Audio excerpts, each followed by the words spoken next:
It's time for the Freedom in 5 Minutes podcast. Powerful and liberating business strategies you can start in 5 minutes or less. Now, here's your host, Dean Soto. Hey, this is Dean Soto, founder of freedomin5minutes.com and prosulum.com, prosulum.com. And we're here again with another Freedom in 5 Minutes podcast episode. Today's topic is this: how to build your brand awareness strategy the easy way with Steph Hilfer. That and more coming up.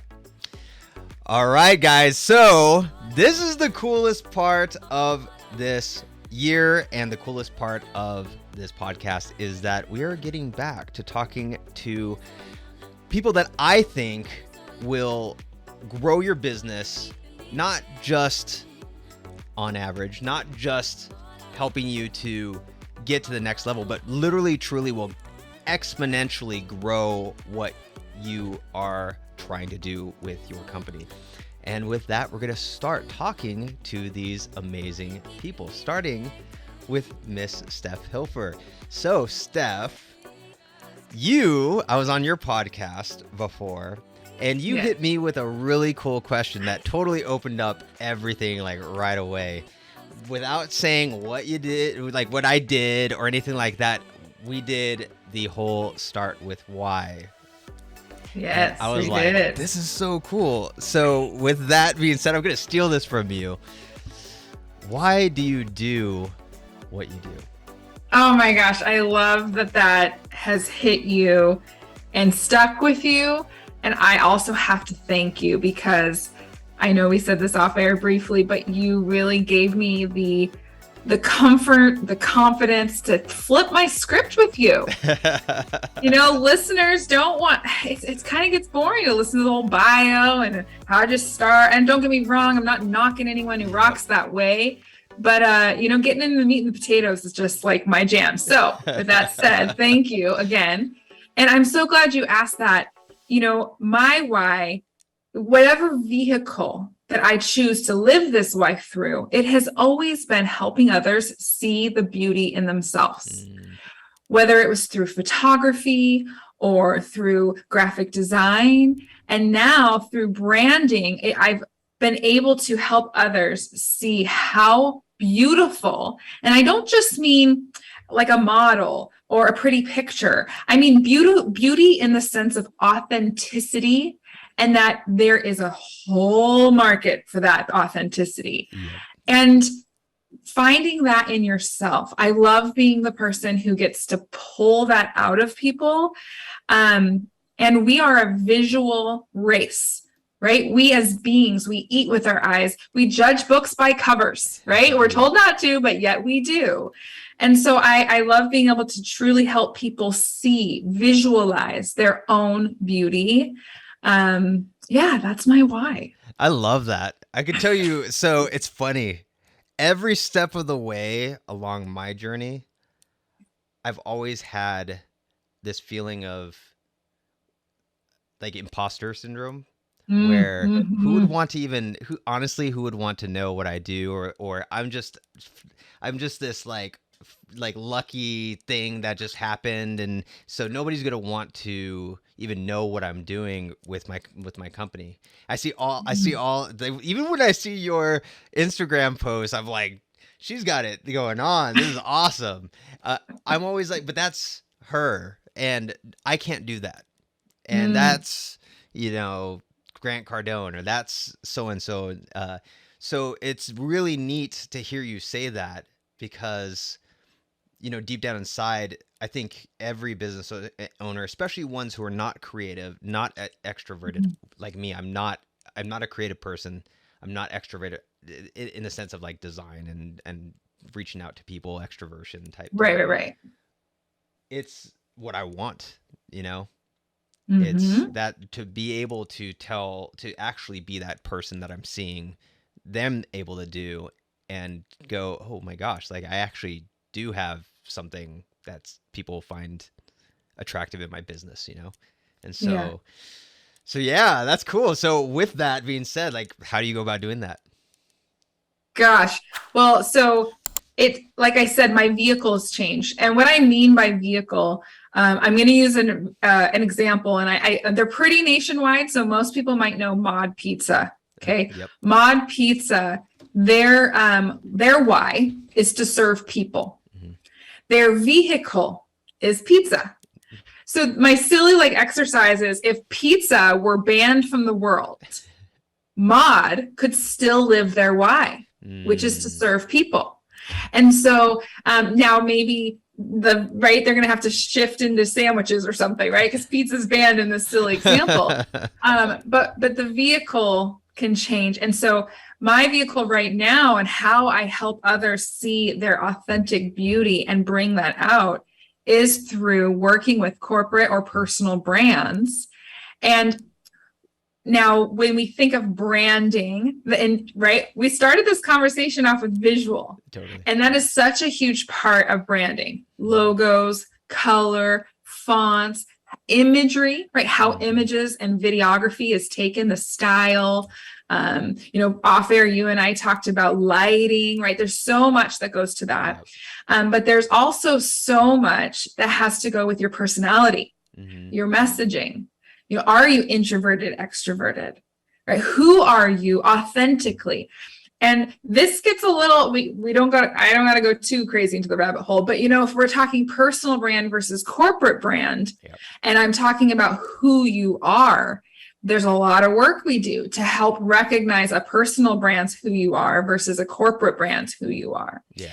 And it's achievable. It's absolutely achievable. And it helps people connect with you. So as you were speaking of imposter syndrome, instantly, thank you for your compliment, but absolutely, I am constantly fighting the imposter syndrome beast all the time. But I'm showing up and I'm powering through it, not because I'm some superhuman, I figured out the kryptonite of imposter syndrome and it can't get me. That's not it. It's because I had one really awesome person say to me that when I don't show up in my own authentic self, and I am naturally very extroverted, so I don't know, maybe I have an edge there, but when I don't show up, I'm being selfish. And I know that seems like, what is that? What do you mean? I am being selfish because I have something freaking awesome that somebody needs.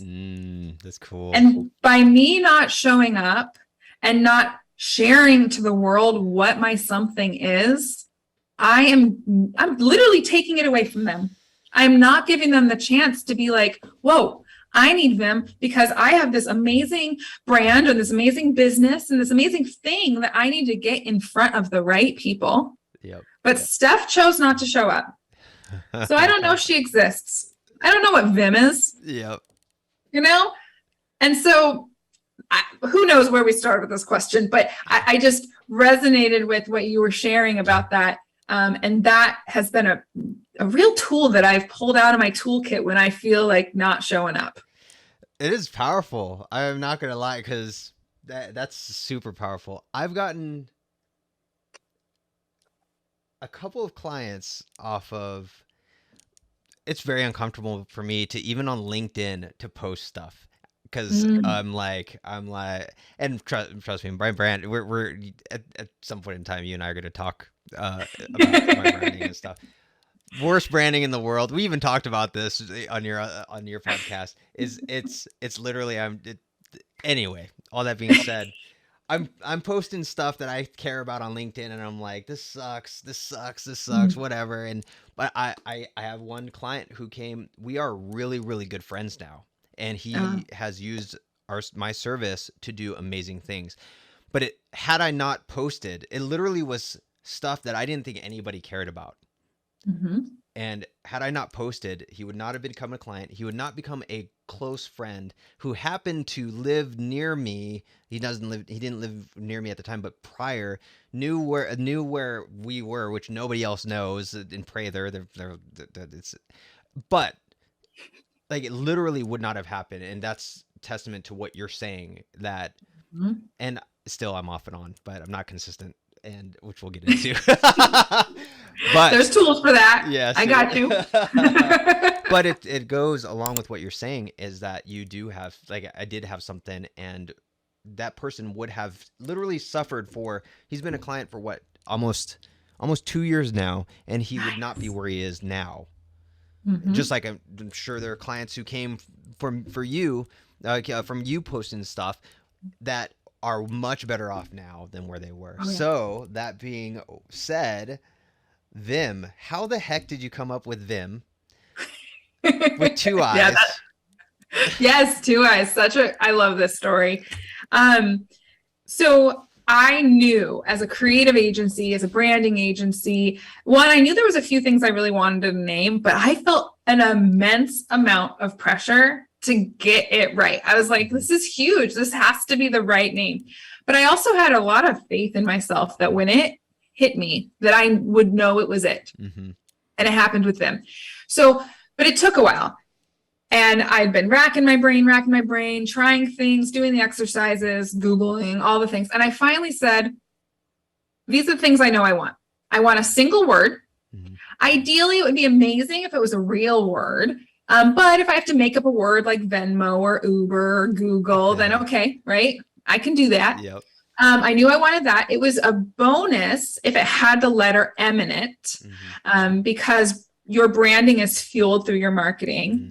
Your brand is your marketing is the vehicle to get your brand out, right? So marketing was huge for me to have in there. And then the real integral word letter that I had to have in there was I, for intentional. So I've got this list of things I know I need and want, and I just literally pick up a dictionary. And if you think about where V in the alphabet lives, you know this girl was up the wee hours of the night flipping through the dictionary. Now, I'm not going to paint the picture that I went page by page, but I was definitely flipping through the dictionary. Yeah.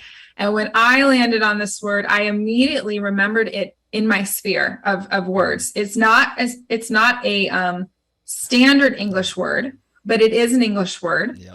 And when I was young, my elders who have a different vocabulary than us now, right? Yep. My elders would say to me, you are full of vim and vigor. And it hit me like a wave that I was like, whoa, I know this word. Yep. Now, as you point out, Vim in English is actually spelt with 1 I. And as a creative agency and in my background, I know the first thing you do when you're naming something is make sure URL availability is there, check social platforms, right? Make sure you can kind of land in the space and own it. So Vim with 1 I definitely was not available. So I knew I for intention was super important. And another really important word for my brand is integrated. So integrated in the sense that your visual and intention has to be integrated cohesively and consistently throughout your marketing. Yep. But then also the 2 eyes, they're in my logo. And I know some people are listening to this, possibly some people are watching this. My 2 eyes are meant to look like 2 entities, 2 human beings. That's totally what it looks like. Because when we integrate, right, I don't know everything about the world of VAs and the world of support and growing your business through the power of numbers. I don't know everything about that. I sure know a lot about what I do. And if we integrate our brains together, holy cow, the amount of amazingness that we can create, it's just limitless. And so I knew that I could add that extra I in there and really encapsulate all that Vim is: visual, intentional, integrated marketing. Long answer, but that's it.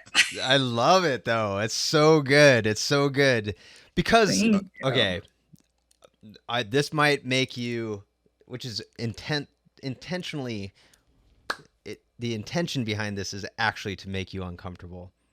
Okay. Let's do it. Because so I've worked with with branding agencies in the past, and I love how you're saying this because it actually made me, I'm like, that was the missing piece. Okay. And we'll kind of get to that in just a little bit, but yeah, the last branding agency that I worked with, I probably talked to them maybe an hour. Okay. And they got, my intention and things like that and so on and so forth. And then I did not hear, and mind you, I spent a lot of money, like thousands of dollars. Mm-hmm. Did not hear anything back for almost a month. And then I was like, dude, you guys even doing anything? I'm like, it doesn't look like it. So give me my money back. And they're like, oh, we just finished. And they gave me all of these things for Prosulum as kind of like a rebrand type thing. And to the point, but the things that I got back were things like, well, you're kind of like a hive. So maybe like task bees, we'll call you task bees. We'll do this and all this stuff. I was like, well, there goes my thousands of dollars. That sucks. And it was past the 30-day refund policy and all that other stuff. I was like, okay, well, chalk it up. I move fast. It's whatever. But it left a huge bad taste in my mouth. It was, and this is not the first time that's happened. That type of stuff has happened. And so, like, how do you even go about integrating, doing what you say that you do? Yeah. I love that question. First of all, you're not alone. There's so many things that my clients have said to me that warm my heart and that make me feel really good about doing what I do. But one of the ones that sticks, that's so simple, was no one has ever asked me that. And I'm like, how and why has no one ever asked you this? So the way that we do what we do is the very first step in our journey together is we do a discovery day. And I call it discovery, and it's a full day. I call it discovery intentionally because remember that keyword integration? I'm discovering, and oftentimes you're either discovering or rediscovering. And sometimes if we have what I call the power players, let's say we have multiple power players at discovery, what happens oftentimes, even if it'll be like two CEOs, they'll be like, whoa, that's what you think?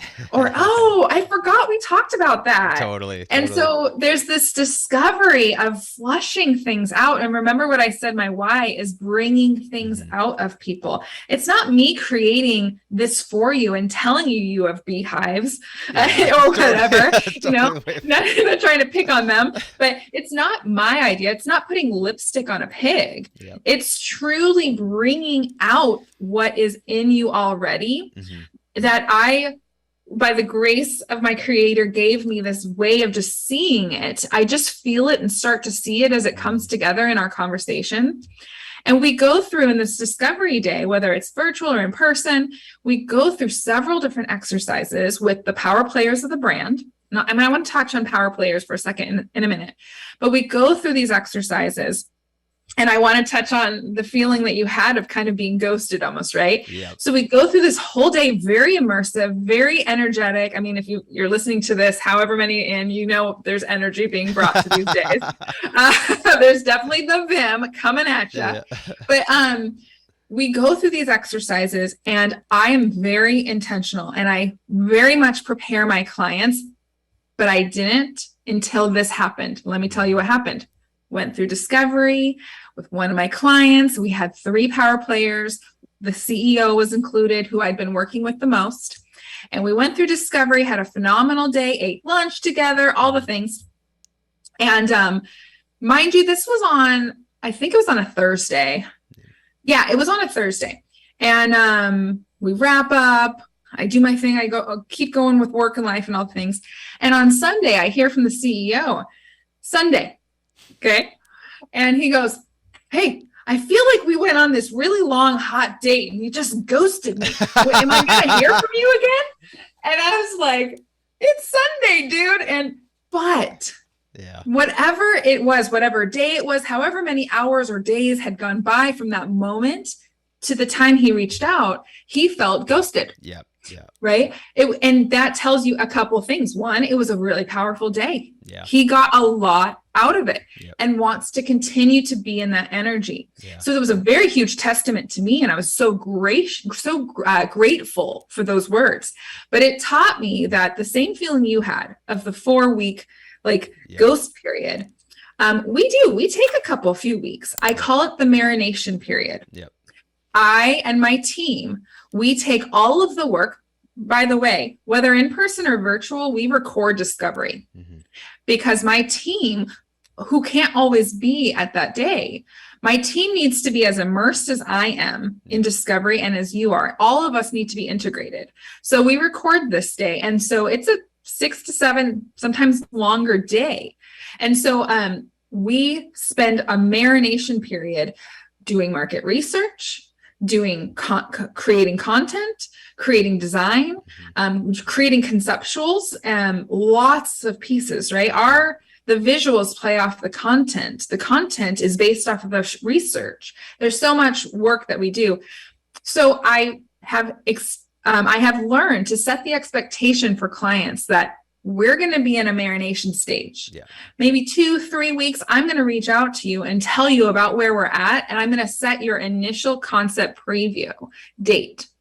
But I don't want you to feel like during that time, you can't reach out. Maybe something strikes you and you're like, oh, I should have told Steph this.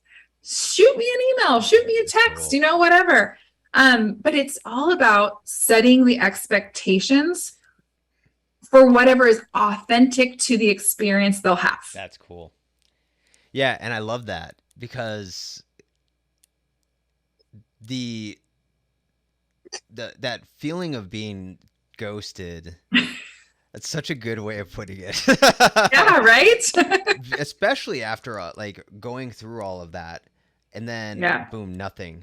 It's I know for me, the feeling was at first, the first week it was like, oh cool, they're doing something. The second week was like, are they doing something? Third week was like, and fourth week was like, dude, give me my money back. Like, this sucks. And so it honestly felt like it goes from, wow, you actually get what I'm saying, to that first feeling of being ghosted is like, well, did they really get what I was saying? Or maybe did they not like what I was saying? Yeah, right? Exactly. Right? Exactly. Yeah. And so, and so it's so cool that you have the expectations set like that, and that it's still like, okay, we're working, but if anything comes up, reach out. Yeah. Boom. It's like, we're working, but we're still doing this together. It's not like, we're not going to be there. And that makes all the difference, big time, that setting expectations. Especially with branding. I know for me, literally I'm selling myself right now, by the way. So, because the other thing is so Prosulum is, for me, seems like it's, until we either get bought out or something like that, it's just going to stay what it is. But I didn't even think, you mentioned this before, that there's a possibility of also the personal branding side, which can complement, and then on that side is it's a whole different type of thing. So how do you decide, or do you help in that process of determining, hey, well, your brand right now is actually pretty cool, or it's working, or whatever, should we just do your personal brand? And how do you get to that? How does that work in your realm? Right. I mean, it's a little different for each scenario, but there's a couple ways that I can answer that. So first of all, even for myself, it's in my personal brand and my corporate brand, I have a team. I have a team of 20, but I really lead the charge, and I am the face of the brand. So, well, okay, maybe I will evolve, keyword here, evolve into a corporate brand one day. Right now, this is where I am. And this is a very awesome place to be, right? It's not this is where I am. This is me right now. It's real and authentic. So let's really make sure we're branding to that. And I said evolve a moment ago because I do agree and believe in the concept of rebranding. I believe that it's necessary at times, and that it's definitely possible to need that. But I don't think it's as needed as people use it. I think truly, and what I speak to a lot of the companies I work with, is we are brand evolving. You're just in a brand evolution. The core of what we've always believed and why we do what we do has not really shifted a huge amount, but maybe what we do or the way that we do it has changed. And we need to represent that evolution through how people absorb our content and our marketing messages and our brand. So I talk a lot about brand evolution, and I really talk about what will serve you best to deliver your why. That's cool. Serving you best is such a different thought process than what do you like best? Yeah. What looks best? I can tell it's fun, and that is such a huge like pet peeve of mine.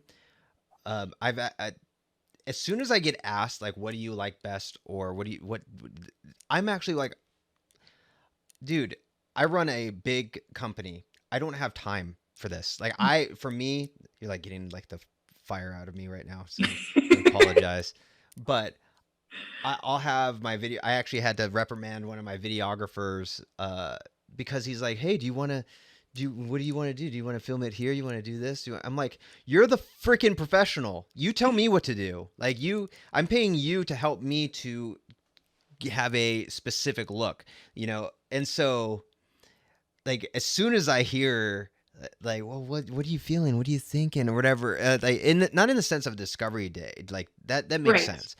Right. But if I'm making, like with Prosulum,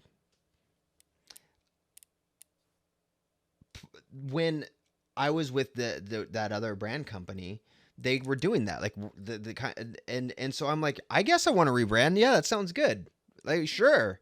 And then, this was years ago. Had I rebranded, we would not be where we are now. And literally, it was almost like God just saying, nah, just keep Prosulum. You'll evolve into it, which is what has happened. But I also think there's more to evolve into it, maybe being the face of it and so on and so forth, and consistency. But all this being said, like, I've never heard any brand marketing agency ever say what you say. Usually it's kind of just cookie cutter. And so like, how do you how do you even know, like, are there times where you're like, hey, you should be the face of this. This shouldn't be a corporate brand because you're having success. Like, how do you even know that? Yeah. Or we should split off and have you brand over here and this and that, Well, and you can have, I have my own personal brand, and and Viim has a brand. Yep. So they're very united right now. But as I personally continue to be a host of a podcast, who knows if, let's say I became an author, this will never happen, but let's say I ran for some sort of political office, right? Now that doesn't all have to tie into my business or my corporate brand, but I have validity in where I came from through the brand evolution of all of those things. So I've had companies come or individuals come to me, and we talk in the idea of like umbrellas. So if your umbrella company encompasses smaller companies, then let's say in the example I just gave, let's say I am a politician, an author, and a business owner, but my personal brand is maybe my umbrella. And then each of the items underneath have their own supporting brands as well. So it's really looking at the web that you are creating and how it all supports. So we use the word intention. Sister word to intention is strategy with branding, personal or corporate. And just so you know, I said politician, right? So the personal brands are also athletes. Yeah. Yeah. It doesn't always have to be, I sell markers, and so I need a brand, right? Yep. Anyone who is influencing a behavior from somebody else essentially has a brand. I say brand identity. Personal brands, I'm really starting to use the concept of digital reputation. We all, if we are influencing others' actions intentionally, we want to do that. You need to harness your personal brand. So I just have conversations about the intention of why are we even talking, and what do you want to do with your brand? And that really naturally leads us into the conversation of what's going to serve them best now. And then knowing, and I will say it, even in the books that we create for our brands, in the back of every single book from the very beginning of time, I knew I wanted several pages that I have named brand evolution, and they're blank pages with dates.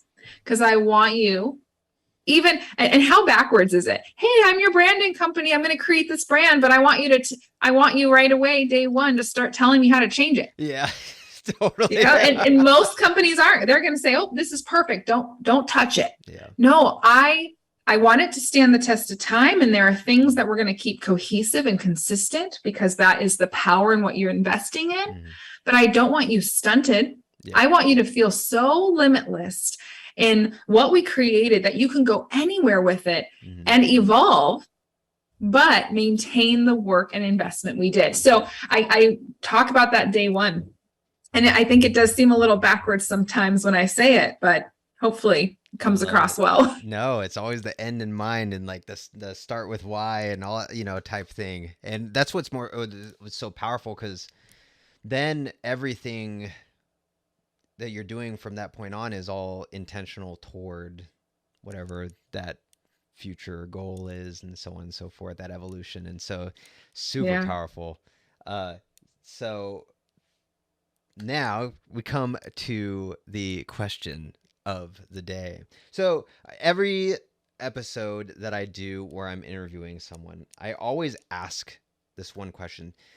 What's something, so in 5 minutes or less, what's something that somebody could do right now that if they were intentional about it, that it would completely just revolutionize what they're doing and help them to grow exponentially? In 5 minutes. Yes. Okay. So and I know not everyone's watching, but for anyone who happens to be visually seeing this. So in the books we create, 80+ page books, we create what we call the brand identity snapshot. We have one page, front and back.